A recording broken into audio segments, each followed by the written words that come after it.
Yeah, so we're going to focus on China's vulnerability collection system, what that looks like under new regulations. Again, my name is Dakota Kiri. This is Krista Del Rosso, and I'm going to let her take it away. Sweet. Okay, great. Yeah, a little bit about us. And also for context, there was unfortunately a typo in the brochure. We are not talking about generative AI. So it is, again, a look at the Chinese vulnerability system. So both of us, fans of pandas. We're gonna talk what's going on with China, what's the deal with China today. And there's a lot, but specifically for our talk. There's been a lot of strategic movement in China around the vulnerability collection and sourcing processes over the last few years.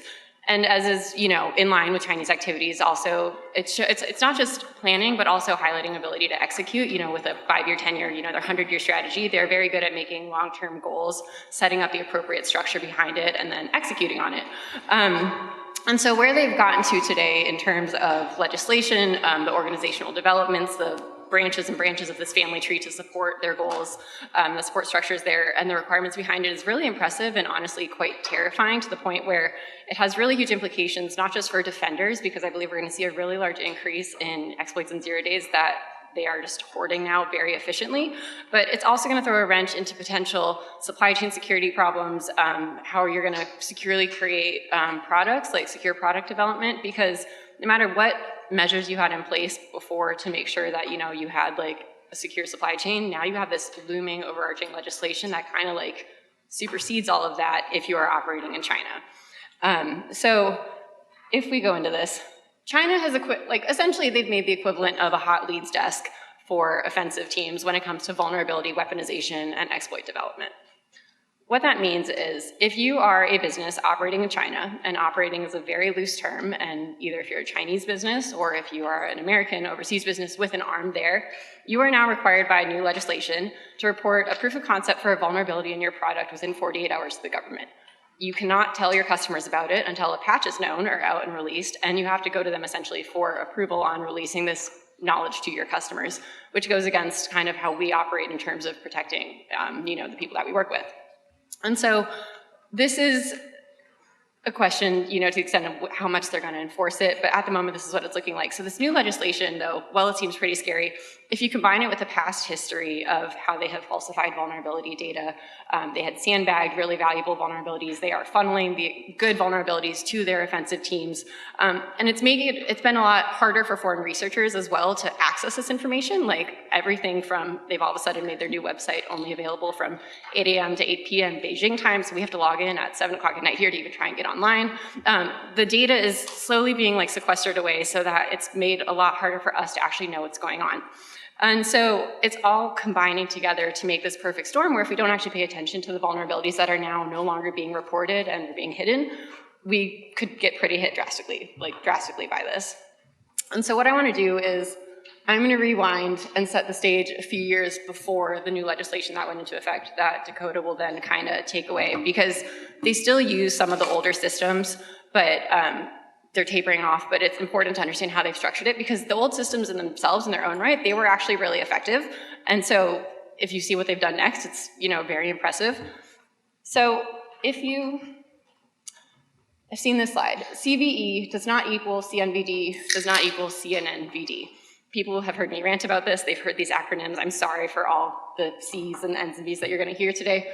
But basically what this means, if you aren't familiar with it, everyone knows what CVE is. That is how we name our vulnerabilities. We track our vulnerabilities in the MITRE system, where it's CVE dash the year dash whatever number. China had 2 vulnerability reporting databases beforehand, the CNVD and CNNVD, that had very similar naming conventions, so acronym dash year dash whatever the number. But the problem with them was there are 2 separate databases run by 2 completely different organizations with different goals. And on top of that, they didn't have the same amount of vulnerabilities, the same types. So if it was in a CVE database, it may or may not be in CNVD or vice versa. And some had drastically more or less than others.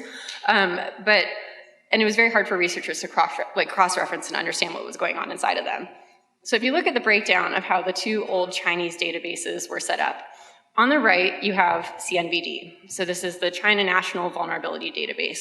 It is run by, it's kind of like the closest to our CVE, which is run and maintained by MITRE. They're run by CNCERT and the Coordination Center of China. They're a nonprofit. They say they're a member of FIRST. And so they have different, voluntary researchers and, organizations, reporting vulnerabilities into them. And they actually section down into subsites, they have, subsites for ICS vulnerabilities or blockchain or mobile. And they've done a really good job gamifying the process of like a crowdsourcing website to get researchers engaged to actually, actively want to report and participate in this vulnerability discovery. But on the other side, on the left, you have the CNNVD, which is the China National Vulnerability Database of Information Security. Again, they all sound very similar. This one is run by CNITSEC, which is the China Information Technology Evaluation Center.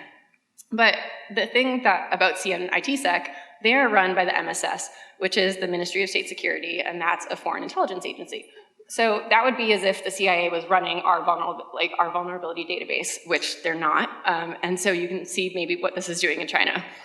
So if you look at this broader org chart, and I'm sorry if it's a little tiny, but on the left-hand side, again, you have that stack of CNVD, the voluntary reporting, and in the blue in the center, the organizations funneling in and partnering in with them. But on the right, again, you have the CNNVD, which is what funnels to the MSS, which is what is known to funnel to the offensive hacking operation teams.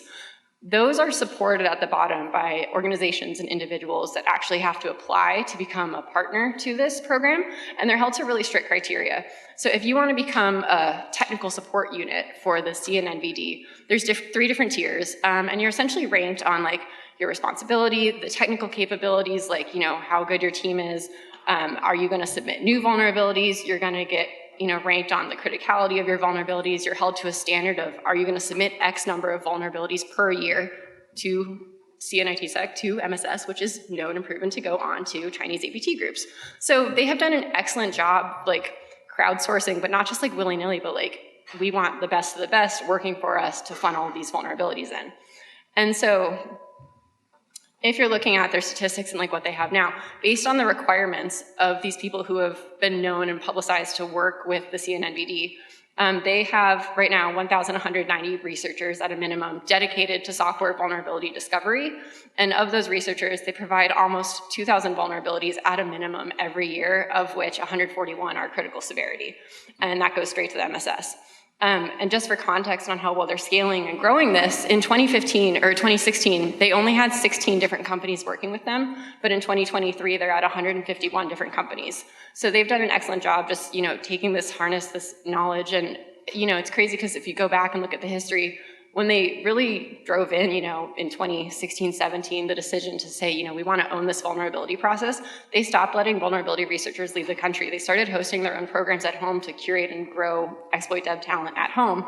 And now you can see that it's all going really well into effect into their structures to feed it. And we don't necessarily have this equivalent. I'm not saying we can because we're 2 very different countries, but they've done a very good job kind of sourcing these. And just also for context and one example to show you how it's working. If you look at the far left, this is the 2021 vulnerability for Blink and Google Chrome. The MSS-sponsored vulnerability database published it in April. The nonprofit published it in May, and we didn't get it until December. So not only is there a huge, I think, support gap behind it for what we have, but just they're drastically ahead of it. And so it started out of this whole research problem to kind of close the gap. What do they know that we don't know? But it's very difficult as a researcher to cross-reference the vulnerabilities, and as well as you can see that they're pretty far ahead of how we're doing things. And so this takes us to the new legislation that Dakota's going to go into and how it's improved from there. Which button? The big green one. Cool. Awesome. So in 2021, these new regulations come out. They're translated as the regulations on the management of network product security vulnerabilities. This includes both hardware and software. And as Krista mentioned, anybody operating or, quote, doing business in China is subject to the regulations. So what the regulations have done is added the system on the left-hand side. There is now mandatory reporting requirements into this new system. There are 5 sub-databases. There's one for internet-connected vehicles, IoT devices. Network products used by the government have their own database. There's also just a general network product category. researchers and companies doing business in China are meant to submit their vulnerabilities into this system. They all share the same login page though, and so while they look separate, it's just a bureaucratic function that they have different websites effectively. This is organized under the Ministry of Industry and Information Technology, but the regulations were written with the Cyberspace Administration of China, which is also a CCP Central Committee organization. It's got two names, so it's both an official organization and a party structure. And then those vulnerabilities under the regulations are reported out to the Ministry of Public Security, Third Research Bureau, and the CNVD, which is the voluntary data set that we had talked about previously. The reporting requirements effectively institute a gag rule on researchers in the PRC. They're not meant to publish information about software vulnerabilities unless they have submitted that information to the company who owns and operates that product, and that company has published a patch for the vulnerability. And so they are not supposed to be sharing this information with anybody but the company or the government. And so we've seen this actually meted out in kind of an expansive way as it relates to the Log4j vulnerability in Alibaba. The AliCloud unit was removed from cooperation with the new vulnerability system for a period of about 6 months because the person working at the AliCloud unit who discovered the vulnerability reported it to the Apache Foundation, and then 20 some odd days later reported it to the government. I know that around this time there was a lot of consideration about whether or not this was like an ideologically motivated response to finding this severe vulnerability and not wanting to report it to the government. It seems at the time that it was probably just more like a bureaucratic process issue. The folks at AliCloud probably didn't realize that when you find vulnerability, now you have to go to this new website. Anyway, so they are taking a rather expansive view of what counts as doing business in China. AliCloud obviously doesn't run the Apache Foundation, but they did find the vulnerability, and so they are thought to be responsible for reporting that to the government. We see that also taking place in Tianfu Cup, which I think China observers in the room will probably recognize. This year, Tianfu Cup, like many things in the cybersecurity community in China, has kind of been taken over by PRC government officials. Rule number 7, the last rule for this year's Tianfu Cup, requires that participants submit the vulnerability that they plan to demonstrate at the competition to the company. They're also meant to submit it, obviously, to the vulnerability database. In the event that the researcher has not submitted the information to the company is able to send representatives to the competition, validate the vulnerability, and then take that information back with them so that it can be patched. And the competition organizers set some sort of defined period for when that vulnerability has to be patched by. So they have stopped it from being kind of this free-floating publish your research to like, you actually have to take action on this. One of the main things that our report has done, which is called Sleight of Hand through the Atlantic Council, is to add that dashed line in between the voluntary CNVD and the MSS-run CNNVD. That dashed line is substantiated by these 5 organizations that are listed on the CNVD's annual report. So these organizations receive vulnerabilities through that voluntary system, which under the regulations now receive vulnerabilities that are reported mandatorily. That includes PLA Support Force SIGINT institution, it includes a PLA contractor, it includes the Beijing Regional Bureau of the MSS 13th, which is the CNSEC, which oversees the Intelligence Services Database, Shanghai Jiaotong University, which has been tied to PLA hacking campaigns, as well as a number of companies that are those technical supports units that we covered earlier that are supplying vulnerabilities to the intelligence services. So I just wrap it up, my section on this slide, which is that the Beijing regional office's 13th Bureau having access to the database by itself is pretty concerning, just because it's been their focus for the last 20 some odd years is to collect vulnerabilities to facilitate operations. Before I walk away, I meant to flag that one of the oversight organizations is the China Software Testing Center. It's also organized under the MIIT. It serves the military. It serves the intelligence services. It has a special purpose laboratory whose website doesn't function outside of the PRC. And they apparently receive classified information about US national labs. The schematic on the right-hand side is a layout of Idaho National Labs SCADA facility, and it notes which rooms are classified test beds, et cetera. They're probably using these vulnerabilities to make sure that their own products are secure, but if it walks like a duck and it quacks like a duck, then we should ask questions. They do pen testing for the Ministry of State Security, so I can't think of a better indicator of the technical chops of the China Software Testing Center than being tasked to hack the Civilian Intelligence Service. And they also have some interesting overlap with tech transfer organizations. So in effect, basically, the regulations are pushing all vulnerability disclosures and reports to the government before a patch is available. And if you want to go back and look at some historical data to also see the effect that this has had. So this is the ICS vulnerability reports from the CNVD database, and we can just quickly go through it. So this is 2018, you see consistent reports, 2019, also still going, 2020, great. And then in 2021, as soon as the legislation is introduced, you see this massive drop off. And the interesting thing to note here as well is, in 2023, CISA reported 113 ICS vulnerabilities, and all of a sudden on this list, they only had 10, when they consistently outfined and published definitely more than 10. And they were supposed to, report this to the companies that would have been affected by it as well. But so not only can you see that if we're finding 113 and you're only finding 10, which I don't believe, that's also 100 vulnerabilities plus out there that the companies are unaware of because perhaps they've been deemed of high value, whatever it might be. But as soon as this legislation hits, you can drastically see this. And so a lot of this is also covered in the Microsoft's report from 2022, the Digital Defense Report. They did a really good analysis of how they're related and corresponded. So, let me go back one. That's a good meme. But what it is, basically, they're seeing many nation-state actors developing exploits from unknown vulnerabilities, but China nation-state threat actors, they're particularly proficient at developing zero-day exploits, and they are directly contributing this ability and increase to the legislation. So yes, with this John Cena vulnerability thing, but I wanted to kind of directly read from Microsoft's report because I think it was really telling. The legislation was the first in the world for a government to require the reporting of vulnerabilities to the government authority for review before anyone could find out about it.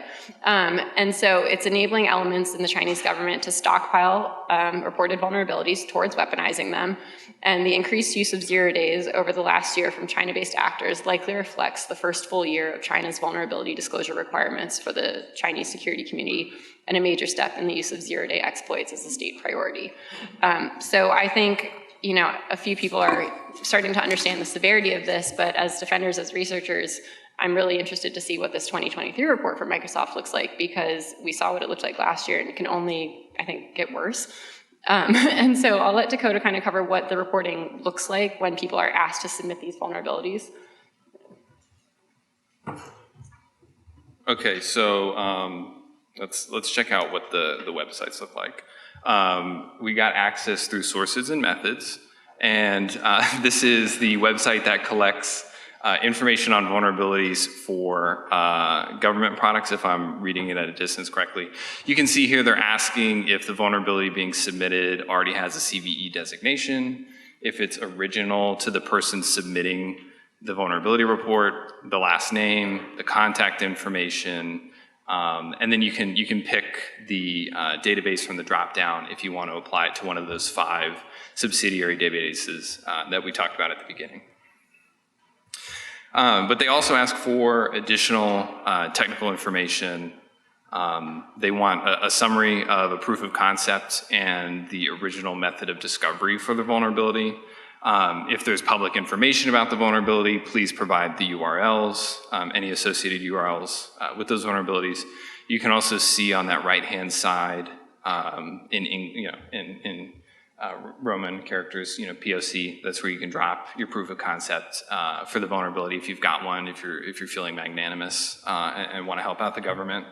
And we see this actually across all of the vulnerability collection sites under this new system. The one for vehicles here is asking for the affected manufacturer, the impacted product number, the organization and publisher, et cetera.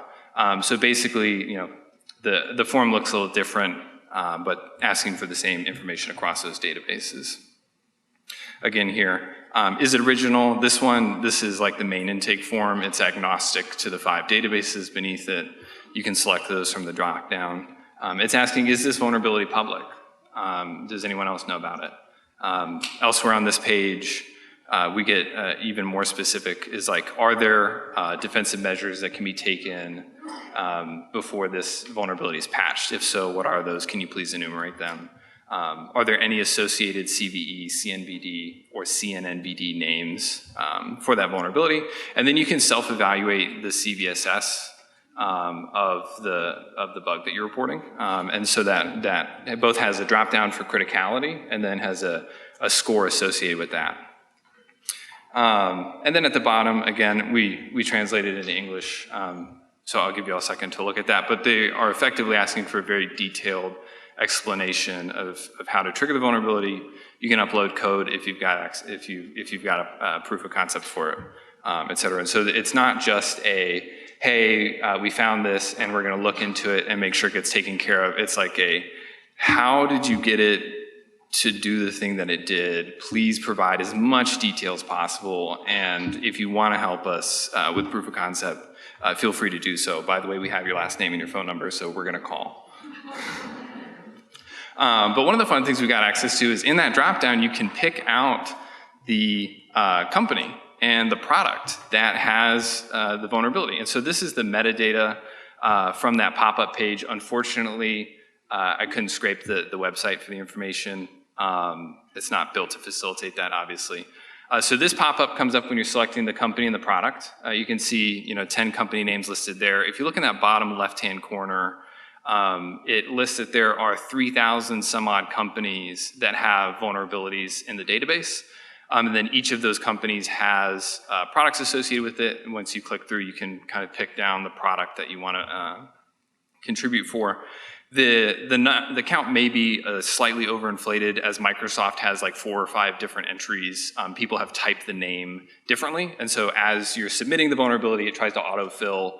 Some people have done like, Microsoft China, Microsoft Global, et cetera.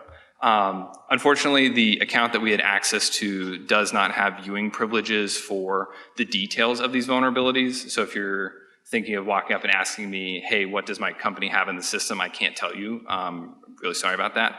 But China does. So, and then finally, they introduced another tag for vulnerability. So this one, CSVD, is used internally to the database. You can see it here. It's one of those things where it's like it's both bureaucratic politics, but also it may be a signal of intention that it's not meant to be shared outside of this database. That's not meant to be shared publicly. And actually, as we went through those 5 subsidiary database web pages, each of those had their own alphanumeric tag at the beginning. So the one for smart cars was CAAVD. Somebody that I'm friends with in government made the point that the Chinese are not interested in having an efficient system. Efficiency is just a cost of doing business, and when the political signal is to capture as many vulnerabilities as possible, all of the bureaucracies will work towards that end objective, and so we end up with things that look inefficient, and it just doesn't matter to the people organizing those systems. That's a laser pointer, not the button. So anyways, we think that this has a pretty expansive impact for cybersecurity. It not just Chinese companies and not just companies operating in China, but globally also. There's a policy document that was issued in 2022. It's been issued a bajillion times before that, starting in 2015. And it's under this like diplomatic idea of jointly building a community with a shared future in cyberspace, which is a really long name that only diplomats can come up with. Anyways, they partner with a bunch of other certs globally. And so the question is like, as Chinese companies go out and get international clients and they protect folks overseas.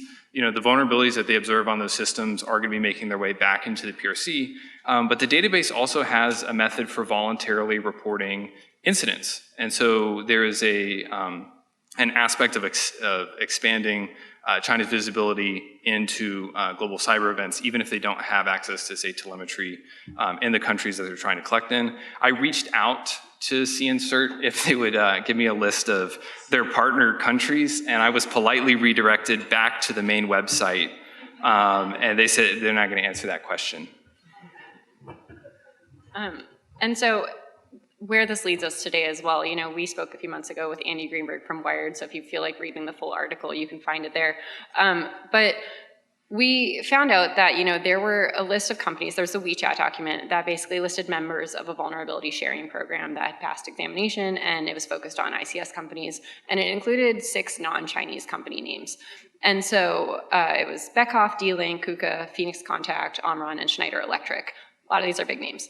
Only 2 of those companies like flatly denied giving information about unpatched vulnerabilities to the Chinese authorities, and most of the others, they said, you know, they either only offered up like harmless vulnerability information, or they gave it at the same time as they passed it along to other countries, or, you know, other governments in other countries and their customers. But I think it kind of begs the question of who is in your supply chain? Are they going to comply with the law? We don't know the extent to which they're going to start enforcing the law. Is it going to be more heavily enforced for Chinese companies versus foreign companies? Because the penalties written down can be anything from a fine to like isolation and jail time. So it's to the extent of, you know, are they going to shun you first? It's very, very vague. But again, the text of the law is very specific with the name, the model number, version, the characteristics, the scope of impact. And so for defenders and for people trying to build secure products or secure their supply chain, like who doesn't rely on China for something? And so you really have to get into the nitty gritties of, you might have had this great plan in place, but now with this legislation, is every member of your supply chain going to follow along with it, or kind of like turn their nose at it? And we don't really know. But all we know so far is they've done a really good job of like getting to where they want to go with their vulnerability collection. And I don't see the process getting worse anytime soon. So it kind of just leaves us as defenders with the broader question of like where to go to next. And that's really kind of it on this talk. Yeah.